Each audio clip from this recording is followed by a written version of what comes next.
Welcome back. So this is the second half.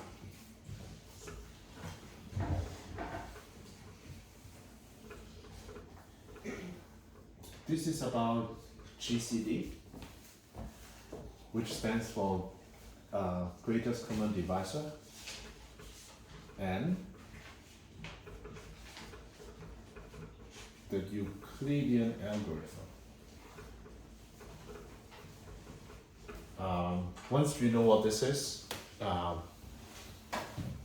you'll realize if you were born like 3,000 years ago, then you can have an algorithm named after you with something pretty simple. Okay. So the first part, 1.2.1, is how to find factors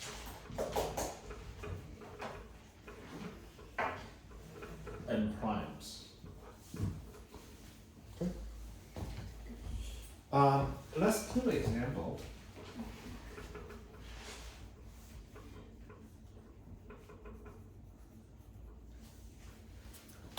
So the way to find factors of a number is pretty simple. What's the smallest number that can divide 96? 1. 1. Does 2 divide this? Yes. Is equal to 2 times what? 48. What about 3? Yes. 32. What's next? 4. 4 times what? 24. What's the next one?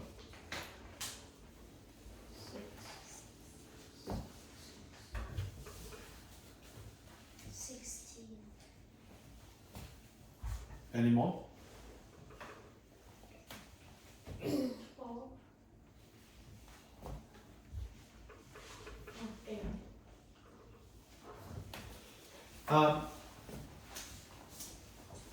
So let's also write 96 as the prime factorization. So what is the prime factorization of 96?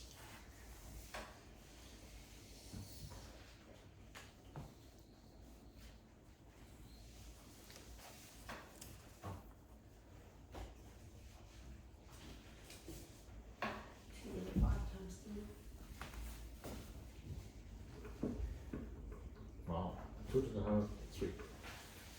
Quiz time. If 96 is 2, or 96 is 2 to the power of 3 times 3, how many factors does 96 have? Look at the notes from the first half.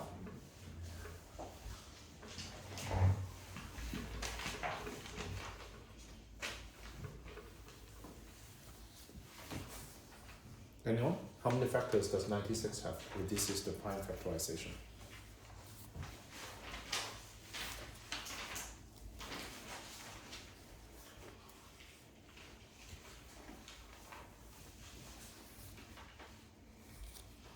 It is the theorem 2. Is it 12? How did you get 12? Because for 2, the exponent can be 0, 5, and for 3 it can be 0 or 1. Mm-hmm. That makes sense. Yep. So that's the theorem 2 from the first half of the class. So Naomi did not just give the answer, she also explained it. So any factors has to be 2 to the power something, and that something can be 0, 1, 2, 3, 4, 5, or 6.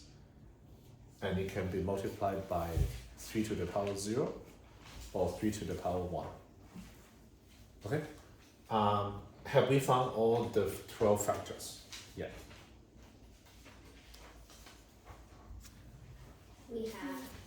Yes, because 1, 2, 3, 4, 6, 8, 12, 16, 24, 32, 48, 96. We're done. Okay? So let's do one more example.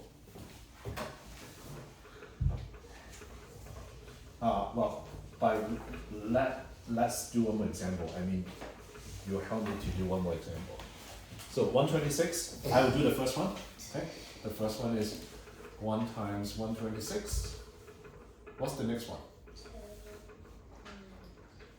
2 times what? 63. What's the next one? 42 times 3. What's the next one? 6 times 21. The next one?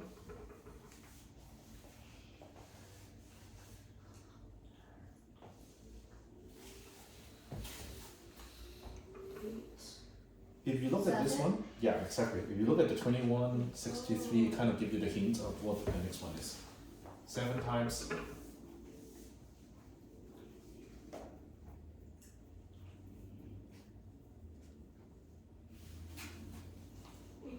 18. There's one more. 9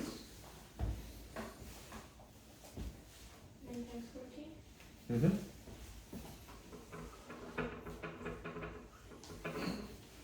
Okay. Now, 120. Let's just kind of check. Okay, I'll do the prime factorization for you. So 126 is 2 times 3 to the power 2 times 7. 2 times 9 is 18. 18 times 7 is 126. How many factors does 126 have using the formula of 312? Olivia.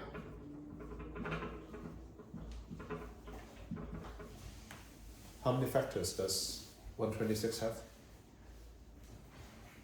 Daisy? 12. Using the formula, using theorem 2. No cheating. Olivia, 12. how did you get 12? Rafi, Using the theorem, I got 12. how did you use it? For 2, there could be the exponent could be 0 or 1, Mm-hmm. and for 3, the exponent could be the number 0 to 2. That means how many? 3? 3, and then 7 gives 1 and 0, so that's 2. And then multiply up to 12. Good job. You got the answer without cheating. Okay. Now, we did 2 examples. I know doing examples is very important and good for everyone because the homework this week is going to be something exactly like this. Okay. Now, you may wonder, that sounds really ridiculous.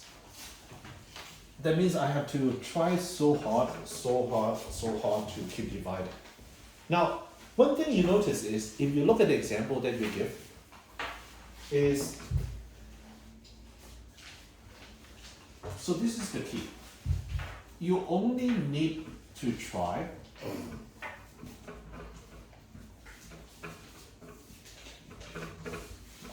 up to the square root of n. So what I mean is as follows. Let's say if the number that you're trying is smaller than 100, then you only need to try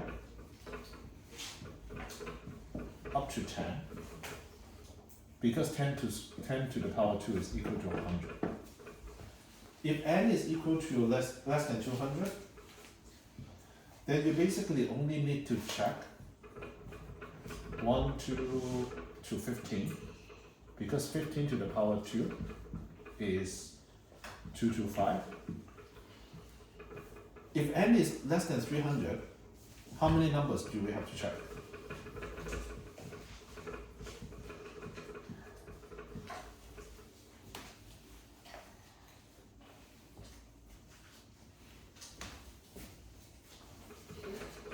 $17. Because 17 to the power 2 is 289. So I want you to look at the example that we did just now, 126, and you'll realize kind of why. Because if you diligently try 1, 2, 3, 4, 5, etc., yes. If I take 126 as an example, 63 is a factor, right? but it would come up from in your list as 2 times 63. Look at the example from 126. Yes, it has a factor that is very big, like 42. But then 42 would come up when you do the 3 times 42. So therefore, if you look at what you have from 126, look at it, is you just kind of read example 2. The factor is 1, 2, 3, 6, 7, 9, 14, 18, 21, 42, 63, and going back to 126. The factors will come up. You only need to try until square root of n. So before I end this, I want to ask everyone a question. How do we find prime numbers?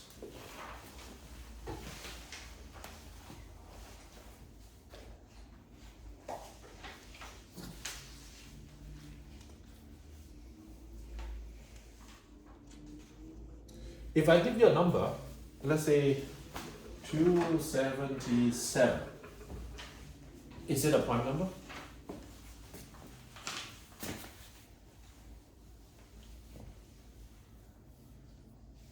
Yeah. Now, finding prime number and finding factors, I want everyone to think about this one. It's actually two sides of the same coin. If you cannot find any factors, then that means it's a prime number. Do you think about it? If you cannot find any factors, then that means it's a prime number. Now it's even better. You obviously start as 1 is equal to 1 times 2277.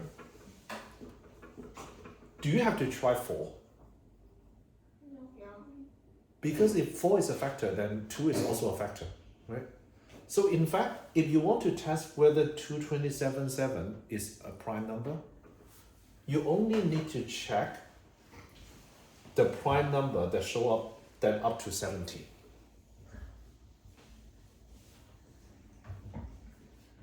Do you think about it? When you check to up to 17, you will have found all the factors. But you actually do not, you can skip 16, you can skip 15. Because if 15 were a factor of 2277, then 3 or 5 would also be a factor of 2277. So therefore, you actually only need to try up until try all the prime number up to 17. And if you don't find any, then that means 277 is a prime number. Does this sound a lot easier than you might have thought before? Because it's actually not that hard. And no one will ever, I don't think anyone would ever try to give you a number bigger than 300 and ask you, oh, is like 673 a prime number? Okay? So then that means actually when people give you a prime number that's reasonable size, let's say smaller than 300, it's actually pretty reasonable. You can probably find the answer in, let's say, 3 to 5 minutes. Can I get a show of sign before we move on to the next section? Okay, so the next section, GCD.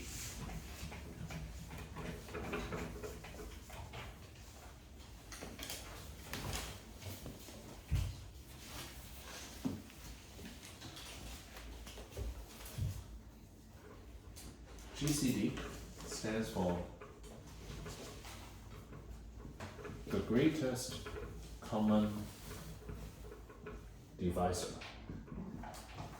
So let me tell you precisely what it is, and then we'll basically figure out how to find the greatest common divisor. So definition. So this is the symbol. So let's say D is the GCD of two other numbers, A and B. Sometimes we'll basically skip GCD to just say, okay, this is this. So this notation, for those who know coordinate geometry, we also use that. So usually it depends on the context. If you're talking about number theory, then everyone knows this means the greatest common divisor of A and B, but you can also just write GCD A and B. So this number D is the greatest common divisor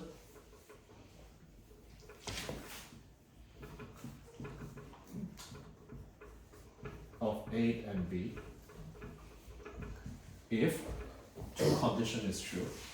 Condition 1, if D divide A and D divides B. Okay, which makes sense. Common divisor means that number is a divisor, is a factor of both A and B. Okay, so this is the kind of common divisor. Okay. The second condition is if let's say C divide A and C divide B, then C is smaller than or equal to D. And I want everyone to just look at this for like 30 seconds and tell me what this is trying to say. If C divides A and C divides B, then C is smaller than or equal to D.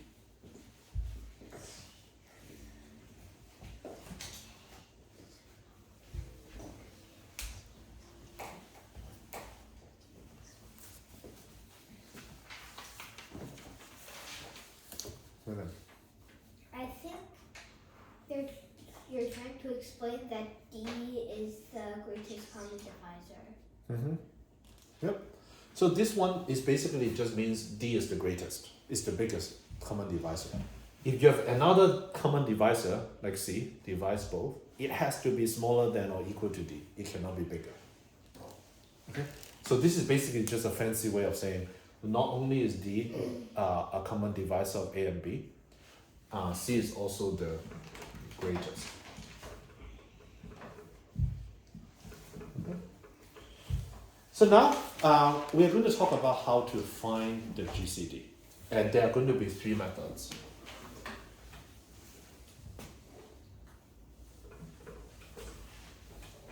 Method 1, I believe Olivia would probably favor method 1.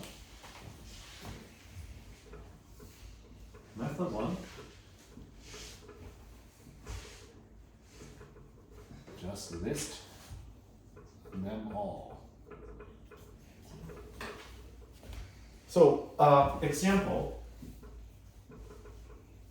what is the GCD of 96 and 126?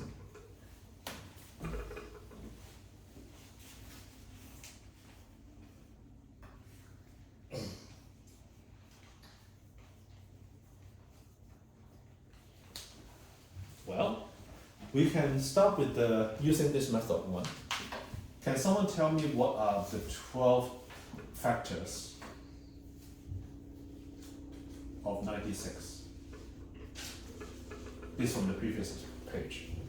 Yeah. 1, 2, 3, 4, 6, 8, 12, 16, 24, 32, 48, 96. What about factors of 126? Isaac? 1, 1, 2, 3, 6, 7, 9, 14, 18, 21, 42, 63, 126. Then what is the greatest common divisor of 96 and 126?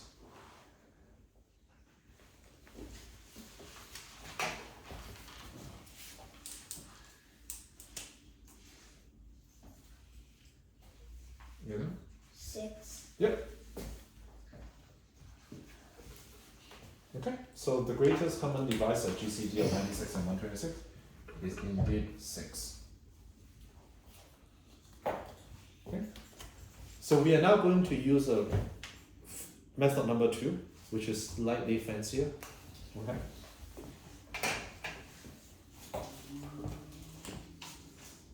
method 2.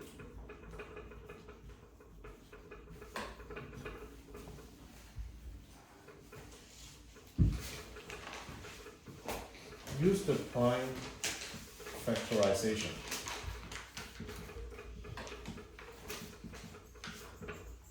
So we listed out what the prime factorization was for this. 96 is 2 to the power 5, 32 times 3. 126 is 2 times 3 to the power 2 plus 7 times 7.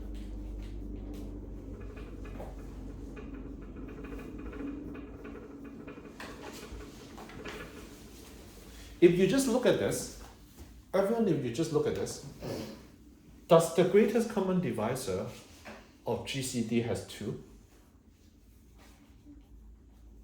Is it 2 or 2 to the power 2 or 2 to the power 3? 2. Can it be 2 to the power 2? Why is that? Because there's only, it's 2 to the power 1 and 126, and it's kind of, the different one is more restrictive. You go by that one?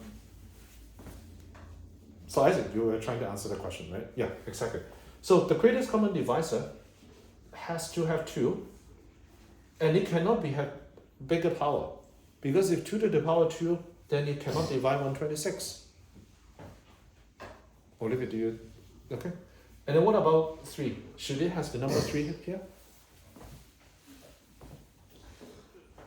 Should it have the number 5? No, because if it has a 5, then it definitely does not divide either one of them. So I can kind of write it in a fancy way about what it is, but I hope you get the idea. So let's do another example so that make sure that we get it.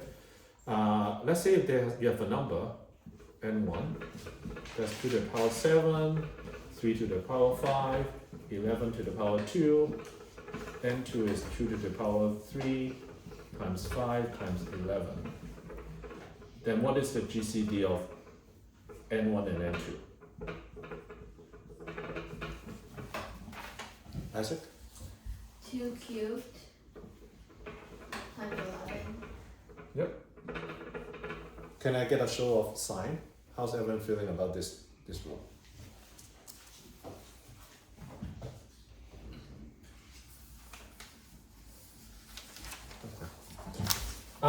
So let's move on to the last part, method 3, which is the fanciest of all. Okay. I also want to assure you the reason we're going to learn the third one is not because it's not because you would want to use this to find GCD, but it is because it is useful in future classes as well. Okay. So let's do the Euclidean algorithms.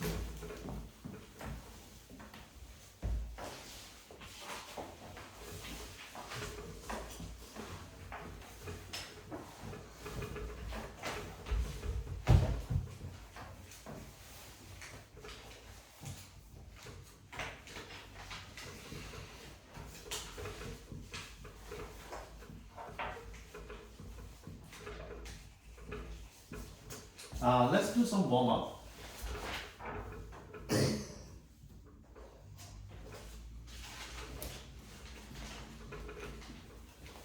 (123) divided by 6. What's the notation for it? If I want to say 20 with a remainder of 3, how do you write it in elementary school? 20R3. Okay, 20R3. Okay. So everyone did this, right? Like 20 and then the remainder of 3. For some strange reason, my school doesn't really keep remainders. Really? Okay. But anyway, it's a notation. But if we say it in English, everyone get it, right? It's 20 with a remainder of 3. Okay? Now, what about if I say it's basically the same as saying 123 as kind of 6 times 20 plus 3? Okay. whenever we do this, we basically say that 3 is the remainder. Does anyone know what do we call 20?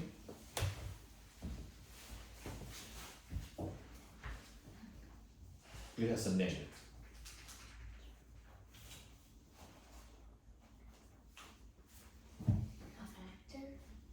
A factor? No. It is called the quotient. Has anyone heard of this before? Yeah. Yeah. Yes, right? Okay. Well, frankly, I've never heard of it. Okay, because I didn't study math in English when I was doing arithmetics. Okay, so that's why I asked the question. It's not meant to trick you. Okay. Okay. Similarly, what about 128 divided by 12? Well, it would be 10 with a remainder of 8. So that means 128 is equal to 12 times 10 plus 8. So in this case, 10 is the quotient and 8 is the remainder. Okay, everyone happy? Okay, so now let's do the Euclidean algorithm.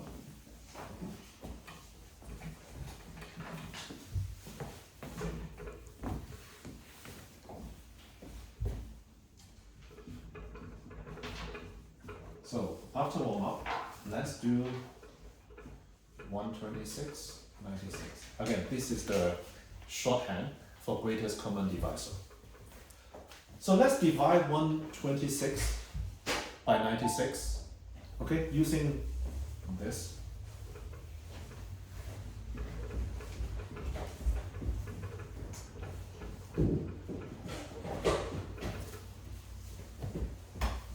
Okay. Now, next we are going to do, on the right hand side, let's just write some equation. Okay, and I'll explain what this is. Right now you can ignore this. Okay. Now next I'm going to do something strange. I'm going to say, okay, after we do this, good. So let's try to divide this number, 96, by 30. I'll explain why I want to do that, okay? But I want to do it, okay? So 96, what is the quotient?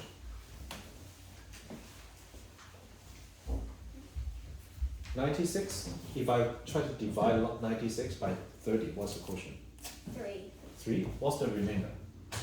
6. Okay. Now I'm going to do this again. I'm going to divide 30 by 6. Oh, actually I need to finish this first. The second row is B is equal to R Q1 plus R1. Just copy that and I'll explain what this is. What is the quotient?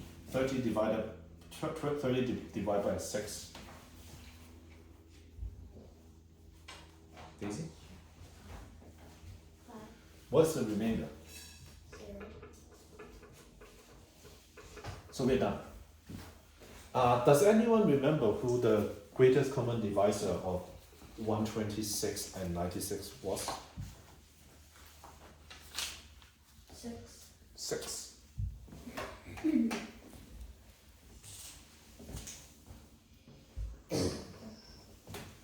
Okay, the last step, I'm going to say we are trying to divide this number R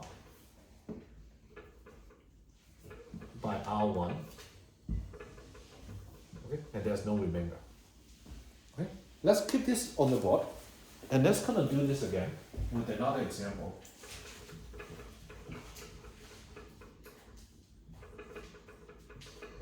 $480 and 128. I'm going to do exactly the same thing. So 480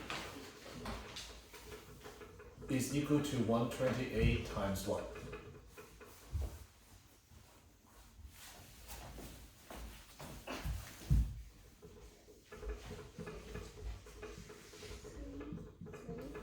Times 3 plus what?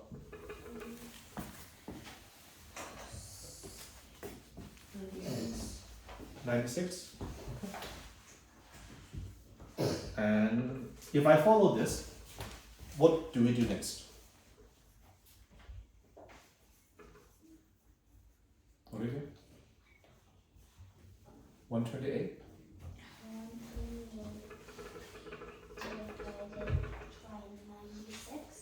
Oh, I know it's 1. What's the remainder?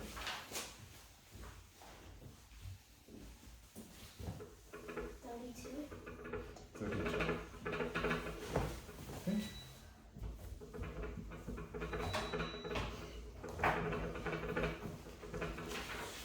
What do we do next?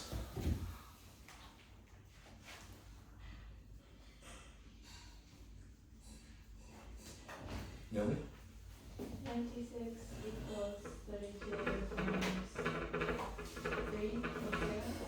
Mm-hmm.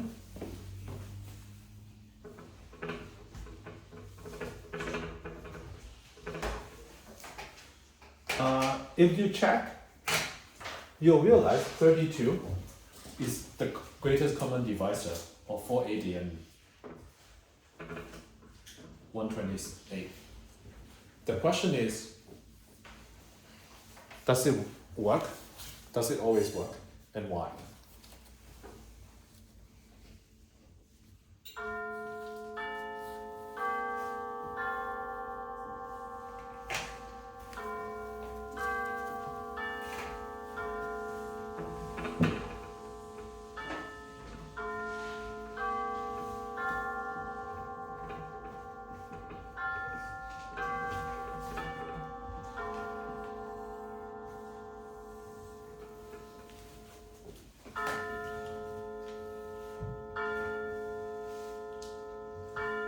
The sound is very tiny.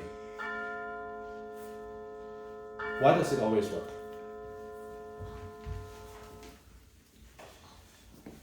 I do want to say this is not a problem. This problem came up like thousands of years ago because it's very common. Think about two tribes or two villages. They somehow measure the length with, village 1, they use what is not mayor, what is it? The village chief, the length of the arm to measure their resource. And then the other village use another length. And they try to trade, and they say, okay, can we trade 2 arms of wood to, let's say, 3 arms of like metal or grain or whatever that is. But then they don't have a common unit. So they need to find what the common unit is.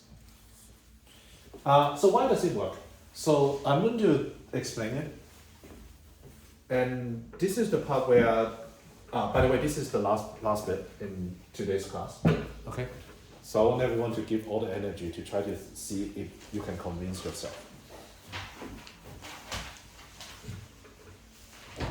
Let's say this is the length of A,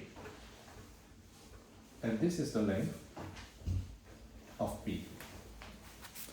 If we draw the procedure that we just did, first we say, okay, let's divide A by B.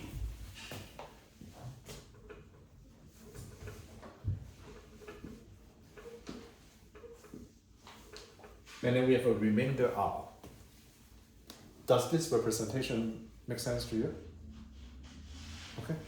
So in notation, what we did just now is A is equal to B times 3. Sorry, A is equal to 3 times of B plus R. What do we do next? We basically try to divide B by R. Actually, let me cheat a little. Let me redraw it a little. Let me make it more believable. Let me draw it to scale, is what I'm trying to say. Okay. The next step we say is, let's try to divide B by R. That's the next step, right? So then we basically, next we say, okay, let's divide B by R. If it happens B is 3 times R,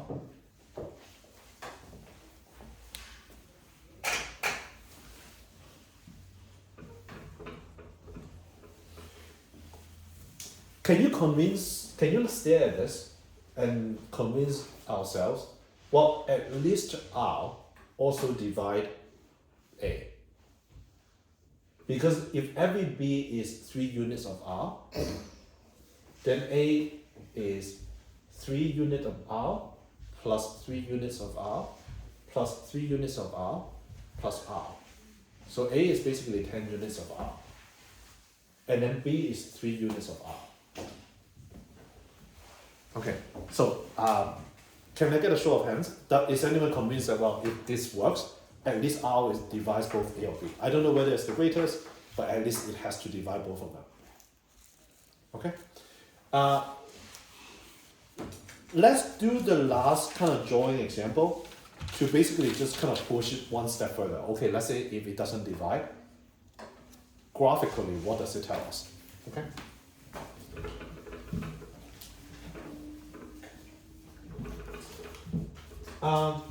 The next example is all drawing. Okay? So let's say it's A, and let's say this is B.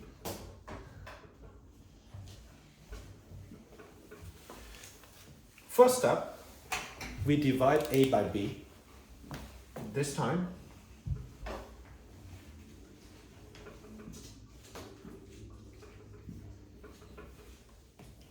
it's like this. So therefore, A is equal to B times 2 plus R. Next, we try to divide B by R. Okay, if it does, then we are done. Now, unfortunately, this time, we divide it by R. It doesn't work. It still has a piece of R1 that we make. If you just look at this diagram, then it basically means B is equal to R times 1 plus R1. What do we do next? What do we hope for?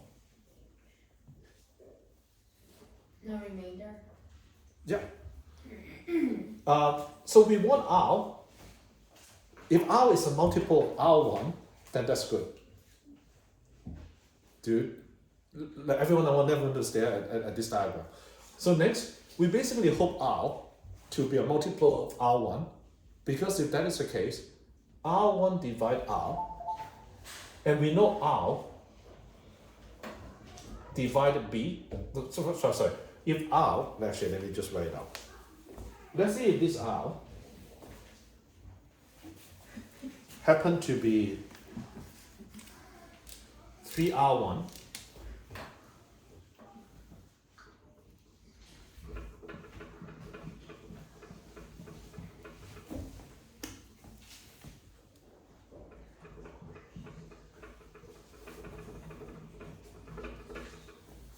can someone do the arithmetic to tell me how many times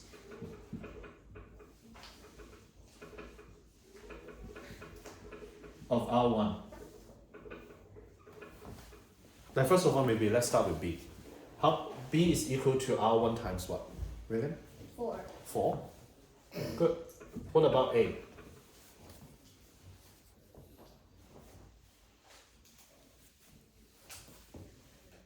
Really? Do you know? Yeah. A is equal to how many R1? 11. 11. Yep. Great job. So that's it. So once everyone, I know we are going to be done in like 20 seconds, but stare at this. This what looks very complicated to be Euclidean algorithm, but when you first draw it out, it kind of makes sense. You basically keep doing it, chopping it smaller, and when it finally divides the remainder, the previous remainder, you can basically what we call recursively, going all the way back to say, oh, A is 11 units of that last remainder, B is 4 units of that last remainder, so therefore R1 is the greatest common divisor of A and B. Okay, I think that's it.